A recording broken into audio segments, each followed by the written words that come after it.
Buenas noches. El día de hoy vamos a empezar el estudio en Primera de Pedro y como pueden ver ustedes ahí en su presentación, dice introducción porque precisamente vamos a ver los generales de este libro de la Biblia en el Nuevo Testamento.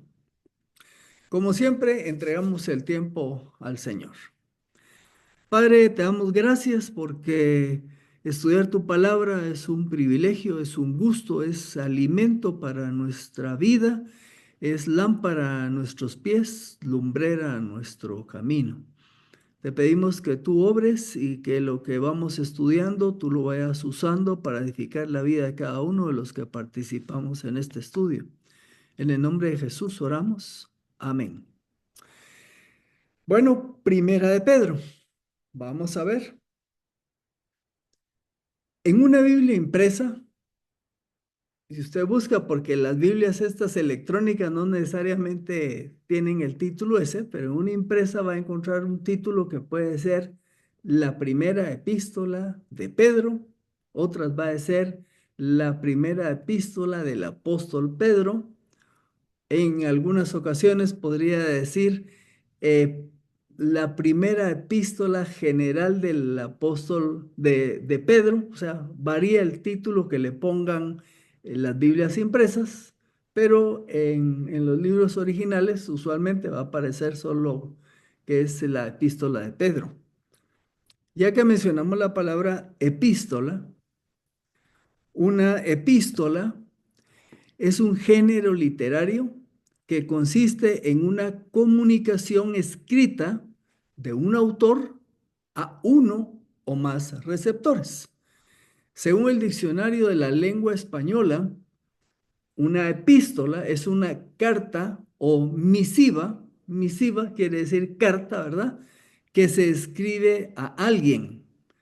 El mismo diccionario da otra definición, dice, escrito en prosa de contenido real o ficticio, cultivado en la antigüedad griega, así como en el Nuevo Testamento.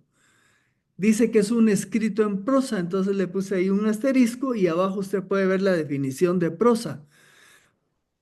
Prosa es la forma de expresión habitual, oral o escrita, no sujeta a las reglas del verso. En pocas palabras, yo estoy utilizando prosa para comunicarme en este momento y cuando usted escribe alguna historia, algún ensayo y lo escribe utilizando el lenguaje normal con el que se comunica, a eso se le llama prosa comparado con la otra manera que es en verso, donde entonces ya hay las normas de cómo se escribe para que haya rima, ritmo y otros detalles del verso, ¿verdad? Bueno, primera de Pedro corresponde a la sección dentro del Nuevo Testamento de epístolas generales. Si ustedes hacen un repaso de cómo se divide por razones didácticas el Nuevo Testamento, vamos a encontrar que se puede dividir en 5 secciones, que son la primera, evangelios, que son 4. La segunda sección corresponde a libros históricos, que solo es uno, que es el libro de los Hechos. La tercera sección son las epístolas de Pablo, que son 13 epístolas. Esa es la tercera sección. Luego la cuarta sección son las epístolas generales, que primera de Pedro es una de ellas. Y la última sección, la quinta, es literatura apocalíptica, que es el libro de Apocalipsis. Así que serían las 5 divisiones didácticas del Nuevo Testamento. El Antiguo también se puede dividir en 5. Las epístolas generales son cartas del Nuevo Testamento de la Biblia que se dirigen a los cristianos en general, más que a personas o congregaciones específicas. Se les llama también epístolas católicas o epístolas universales. La palabra católico quiere decir universal. Esta definición está tomada de Wikipedia.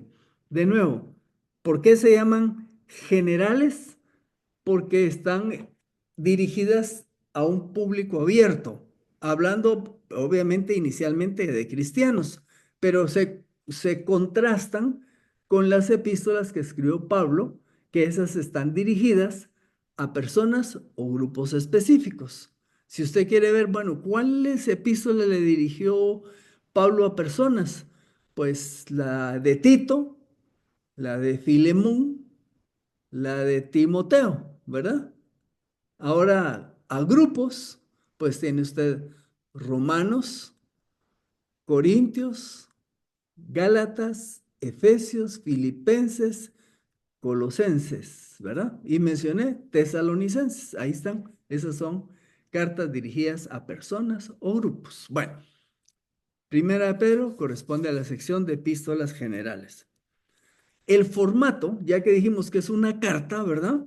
El formato de estas epístolas, diagonal cartas, difiere o es diferente respecto a la manera como se estructura una carta en nuestros días. Aquí les voy a poner un ejemplo de una carta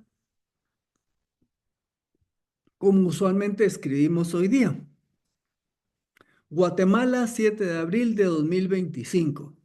Respetables miembros del grupo de estudio bíblico. Es un gusto saludarles en el nombre de nuestro Salvador. Me place informarles que el día de hoy iniciaremos el estudio de la epístola de Primera de Pedro. Atentamente, Rolando Díaz. Esta es una carta con el formato nuevo. Vean a su derecha. Vamos a tener que nuestras cartas llevan fecha, de luego viene el destinatario, que serían respetables miembros del grupo de estudio bíblico. Hay un saludo que a veces pueden oír. Es un gusto saludarles en el nombre de nuestro Salvador. A veces hay saludo en las cartas más formales, empresariales, no necesariamente hay saludo. Luego viene lo que es el cuerpo de la carta. Es donde dice: me place informarles que el día de hoy iniciaremos el estudio de la epístola de Primera de Pedro. Ese es el cuerpo de la carta.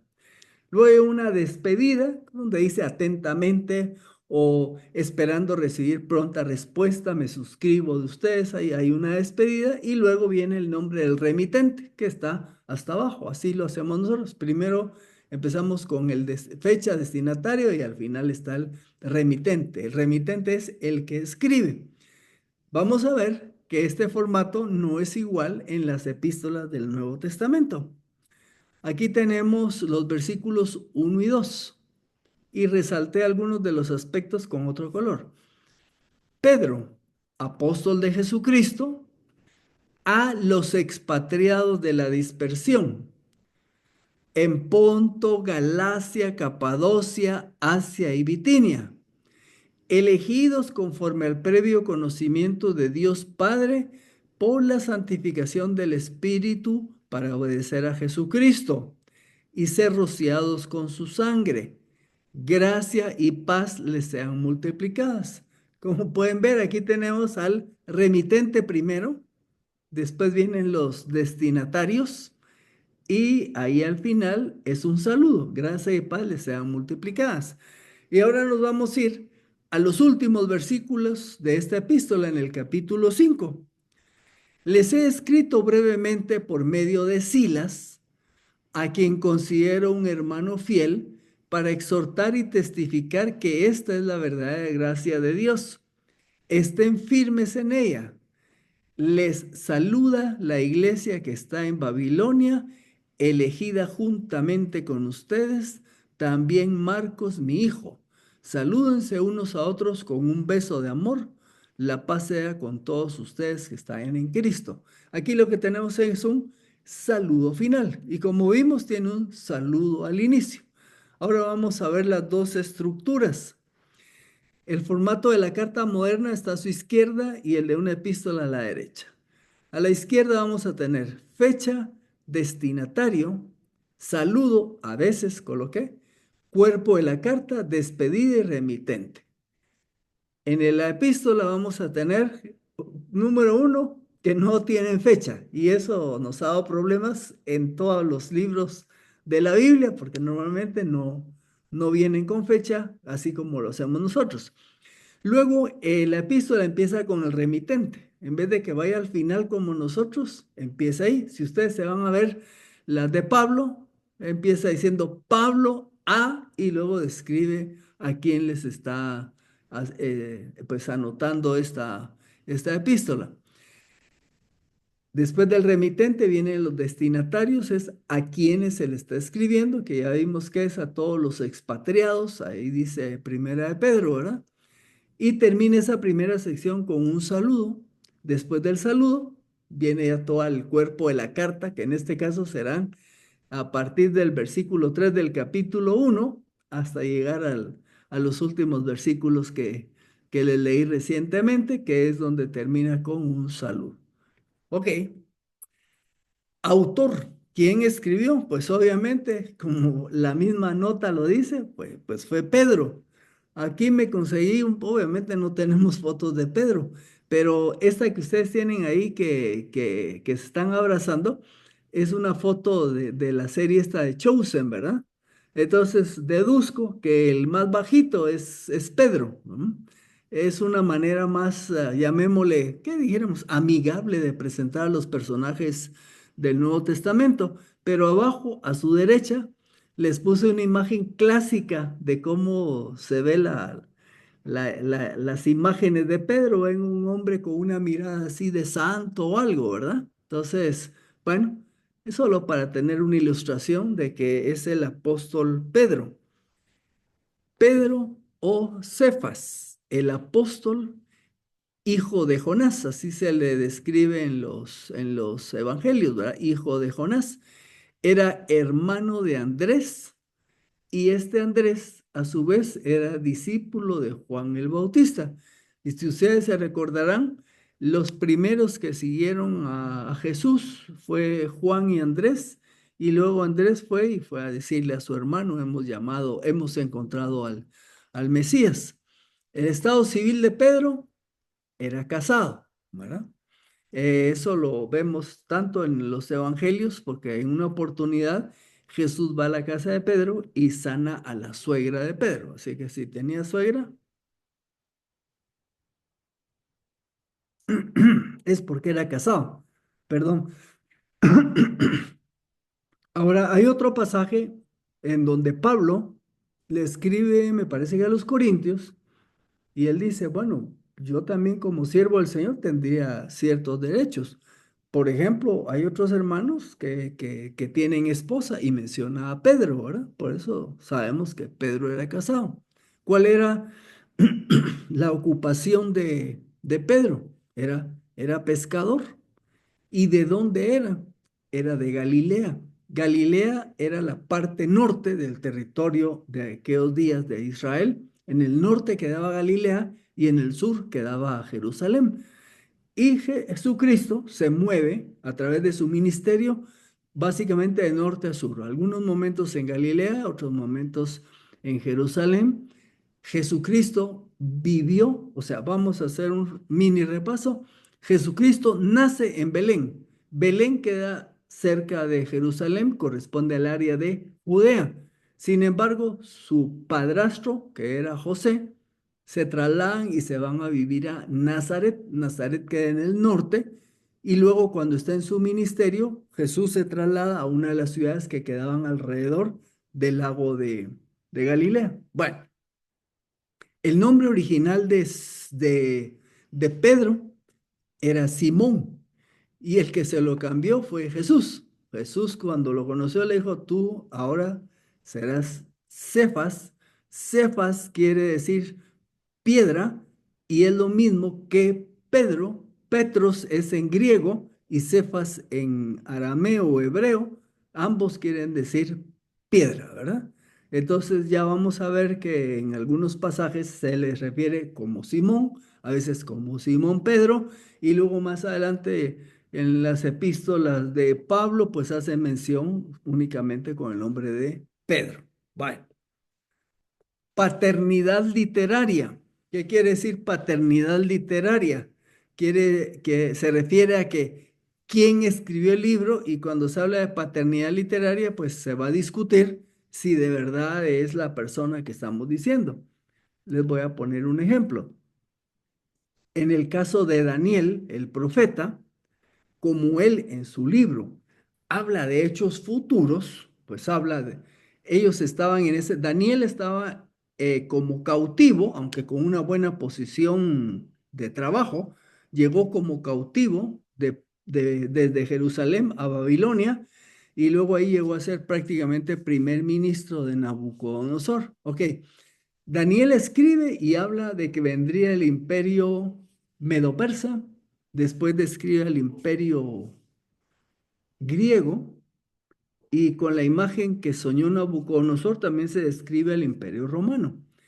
Los racionalistas, como no creen en lo sobrenatural ni en los milagros, entonces dicen, como no es posible que haya profecía, que se digan hechos hacia el futuro, entonces ellos argumentaron en contra de la paternidad literaria de Daniel y dijeron, no fue el profeta Daniel el que escribió ese libro, sino fue un fulano desconocido que lo escribió ya cerca de los últimos 200, 300 años antes de Cristo, cuando ya habían pasado todos esos hechos y entonces los escribió como que si fueran profecías. Bueno, los racionalistas han discutido un montón de libros de la Biblia en el tema de la paternidad literaria. Entonces, lo que quiere decir es, ¿realmente fue Pedro el apóstol que acabamos de decir, el que escribió esta epístola? Bueno, esta epístola fue reconocida como parte del canon. Ya en algunos estudios anteriores estudiamos el canon de las escrituras. Si usted quisiera ver un poco eso, pues váyase al canal de YouTube y busca ahí uno o dos temas tuvimos del canon de las escrituras. El canon, para los que no estaban en ese tiempo, se refiere a lo que es el Antiguo y el Nuevo Testamento. Ese es el canon de las escrituras, los libros que han sido reconocidos como palabra de Dios. Ojo, porque Dios los preservó y dio a la iglesia la oportunidad y la dirección para únicamente reconocerlos. Bueno, entonces, Primera de Pedro, muy aceptado desde los primeros años, ¿verdad? Estamos, cuando digo primeros años, fue en primeros cientos de años, los primeros 100, 200, 300 años. Entonces entró al canon del Nuevo Testamento sin mayor dificultad, ¿verdad? Ahora, algunos argumentan, por ejemplo, de que quién sabe si fue Pedro, porque aquí en la epístola de Pedro, Pedro no cuenta algunas de las historias que él vivió con Jesús allá como las que están en los evangelios. A ese argumento se contrapone que otros autores tampoco hicieron eso. Por ejemplo, si usted ve los escritos de el de Judas y el de Santiago, ellos no cuentan historias de la época cuando Jesús andaba predicando, así que este argumento se vota fácilmente. Otro que a algunos les inquieta, este es interesante,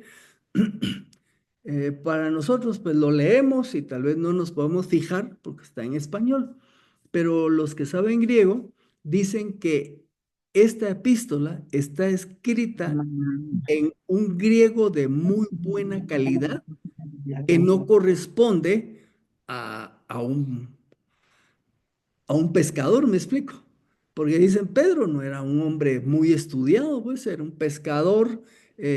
Allá cuando ellos están predicando junto con Juan ante las autoridades judías, dice ahí que reconocen que eran hombres sin letras. Entonces algunos dicen, ¿cómo va a ser posible que Pedro haya escrito con esta calidad de griego en que está escrito esta carta? Bueno, aquí hay varios argumentos que se pueden decir. Por ejemplo, número uno, que habían pasado ya varias decenas de años desde el inicio que se empezó a predicar el Evangelio, y Pedro obviamente pudo haber mejorado su dicción del idioma griego. Además, él era de Galilea y en Galilea había mucho intercambio, aunque ellos hablaban arameo, había mucho intercambio con el idioma griego porque era el idioma franco de todo el sistema Mediterráneo y Medio Oriente. La otra, como ustedes van a ver aquí en la misma epístola, dice que Silas lo acompañó en ese proceso. Entonces, Silas era un judío, pero era ciudadano romano, se considera que bastante culto y que posiblemente Silas le ayudó algún poquito en lo que es no en la escritura revelada, sino ya en la forma de la redacción. Como sea, no es ningún problema la calidad de griego que tiene el idioma. Yo me estaba recordando de algo que pasa con el tiempo. Eh, Cualquiera de nosotros nos puede pasar eso. Algunos pueden hablar algo de inglés y quizás se puedan recordar que hacía 10 o 15 años su nivel de inglés era uno y lo han seguido estudiando y practicando y hoy tienen un mejor nivel de inglés, han cambiado. Nuestra manera de ser maestros también evoluciona, cambia, esperamos que para bien. Así que, pues Pedro, un hombre que es escogido Dios como líder, pues no es raro que haya evolucionado para bien en cuanto al manejo del idioma. Bueno, el otro elemento que vemos acá es desde dónde se escribió. No siempre podemos saber eso en los libros de la Biblia, pero aquí hay una referencia en el saludo al final, en el 5:13. Dice, les saluda la iglesia que está en Babilonia, elegida juntamente con ustedes, también Marcos, mi hijo. Bueno, aquí dice que el saludo viene también, no solo el de él, sino de parte de la iglesia que está en Babilonia. Y tengo aquí la pregunta que dice, bueno, pero ¿cuál Babilonia? Estudiando esto, pues yo tenía una idea de dos y ahora me encontré que hay una tercera y se las voy a colocar acá. Hay una Babilonia en Egipto que más que todo era una mini ciudad fortaleza que quedaba allá o que quedaba en lo que hoy es el Cairo, pues cerca del Cairo. No era una ciudad formal grande, sino como un buen castillón enorme, como una ciudadela que le llaman, ¿verdad? Entonces, los autores, los estudiosos creen que es poco probable que Pedro haya andado por ahí por Egipto y que haya escrito ahí la epístola. Entonces nos van quedando dos opciones. La otra es la Babilonia, Babilonia, la que nosotros hemos leído, los que conquistaron a los judíos con Nabucodonosor. Pues esa ciudad queda en donde hoy sería el territorio de Irak. Esa ciudad había, bueno, sido destruida en el tiempo de los neopersas, había perdido su esplendor, ¿verdad? Pero todavía existía en aquellos días. Lo único que no hay mucha evidencia de que Pedro haya andado predicando por esa zona y por otro lado, aunque no en distancia, pero sí en relación, la Mesopotamia clásica no quedaba muy a la mano en comunicación con la zona hacia donde está escribiendo Pedro su epístola. Entonces, la tercera posibilidad, que también es discutible, pero algunos consideran que Babilonia es una referencia a Roma. En Apocalipsis se menciona varias veces a una Babilonia y muchos de los autores consideran que está refiriéndose a Roma. Así que algunos dicen que lo más probable es que la carta se escribió desde Roma, pero hay otras posibilidades. Aquí les voy a enseñar un pequeño mapita donde ustedes pueden ver eh, la estrella que está arriba equivale a donde estaría Italia, que es donde está Roma. La segunda estrella que está abajo es donde está Egipto, que es donde les dije que era esta ciudadela, fortaleza que se llama Babilonia también en aquellos días. Y luego el mapita que se ve en verde, ese es Irak. Ahí es donde quedaba la Babilonia histórica, que por cierto, hoy son solo ruinas, ¿verdad? Desde hace muchos, muchos años, ¿verdad? Y donde ustedes ven la zona amarilla, que se las voy a ilustrar más adelante, eso es la zona donde estaban las iglesias o los grupos de cristianos a los cuales les escribe Pablo, que es lo que hoy es Turquía, lo que está en amarillo. Bueno, veamos a los destinatarios. Dice que Pedro le está escribiendo a los expatriados de la dispersión en Ponto, Galacia, Capadocia, Asia y Bitinia. Estos lugares corresponden a una región al noroeste de lo que hoy es Turquía. Les voy a enseñar un mapa para que lo vean, en la cual tiempo atrás, de cuando está escribiendo Pedro, se habían asentado distintas comunidades judías y también para ese tiempo creyentes.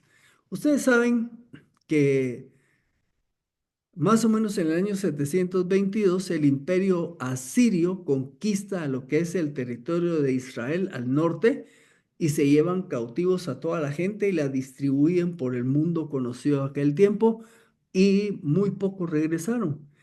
El reino del sur fue conquistado por Babilonia, se llevaron a toda la gente de Judea, bueno, a la mayoría de la gente, dejaron a los pobres, se los llevaron a Babilonia, estuvieron ahí 70 años y luego Ciro, el rey medo-persa, autorizó que regresaran otra vez al territorio de Israel. Muchos de estos judíos se quedaron dispersos en muchas partes de aquel tiempo, algunos en esa zona de Turquía. Por otro lado, cuando fue la primera conversión de cristianos allá en Jerusalén en el siglo I, si ustedes leen Hechos, hubo persecución y hubo mucha gente que tuvo que salir huyendo de Jerusalén y se fueron hacia el norte y algunos llegaron a estas regiones de donde está escribiendo, hacia donde está escribiendo Pedro. Por eso le llama expatriados de la dispersión, porque ahí habían llegado por múltiples razones, estaban ahí fuera de su tierra original. Estas personas a las que les escribe Pedro, hay una combinación entre judíos, judíos cristianos y gentiles cristianos, tanto judíos como gentiles que se habían convertido. Aquí les presento un mapa. En la pelotota grande vamos a tener en verde lo que es hoy el territorio de Turquía. Y a su derecha vamos a tener un mapa más cercano y ahí van a ver, está en inglés o latín, una de dos. Está Bitinia, el Ponto, Pontus dice aquí, ¿verdad? Galatia. Entonces, en esa zona norte, cerca del Mar Negro, es donde estaban ubicados estos creyentes. Pablo predicó más al sur y se cree que entonces Pedro tuvo algún tipo de ministerio un poco más al norte o tenía contactos con personas de ese lugar. ¿Cuándo escribió Pedro su epístola?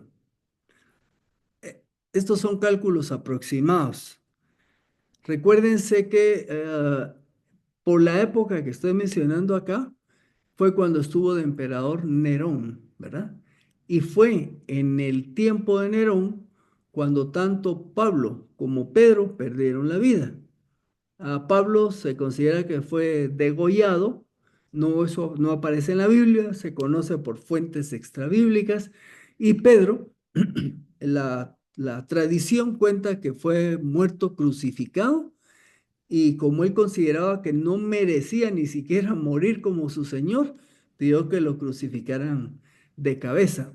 Entonces, como eso pasó un poquito después, se ubica la escritura de la epístola entre el año 63 o 64 después de Cristo o de la era cristiana, porque posterior a eso, pues ya, ya fue muerto, ¿verdad? Así que es una fecha tentativa. Vamos a ir descendiendo. ¿Cuál es el enfoque que nos va a presentar esta epístola? Hay distintas maneras de redactarlo. Yo elaboré este que dice, ¿cómo vivir la vida cristiana en un mundo hostil? Cuando entremos al estudio de la carta, nos vamos a dar cuenta que en múltiples pasajes de los 5 capítulos va a mencionar el tema del sufrimiento y el sufrimiento ocasionado por la sociedad que les rodeaba. Los cristianos en aquellos días experimentaban a veces cierto tipo de persecución, por un lado, de los mismos judíos, ¿verdad? Porque ellos iniciaron dentro del judaísmo, pero ya para ese momento eran una entidad diferente y había cierta versión de los judíos. Cuando habían problema, los mismos judíos paraban acusando a los cristianos ante las autoridades. Pero también los no cristianos de esas culturas también iban detrás de los cristianos, número uno, porque esas culturas eran politeístas, tenían múltiples dioses, y los cristianos, ¿cuántos dioses tenían? Uno, ¿verdad? Eran monoteístas.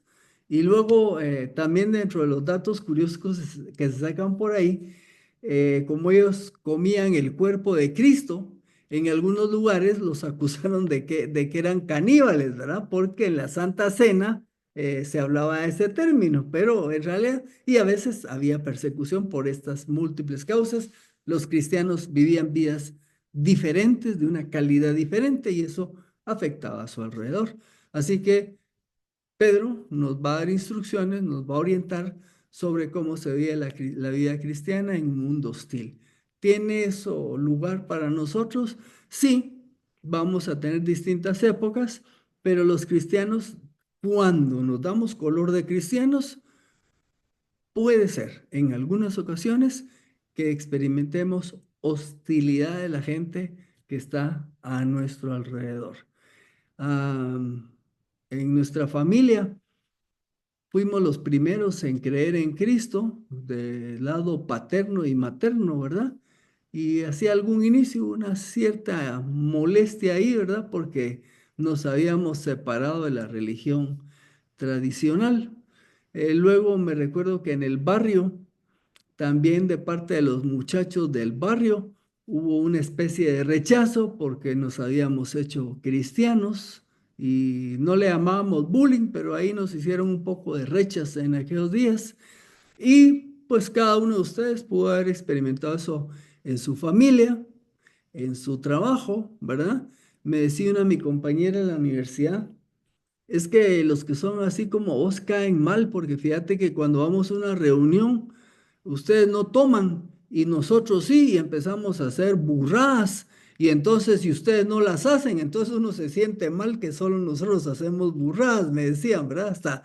Hasta por portarnos bien era problema. Pero en fin, cada quien experimentará distintas maneras de esos, llamamos rechazo u hostilidad. Vamos a llegar hasta acá y entonces les deseo una feliz noche.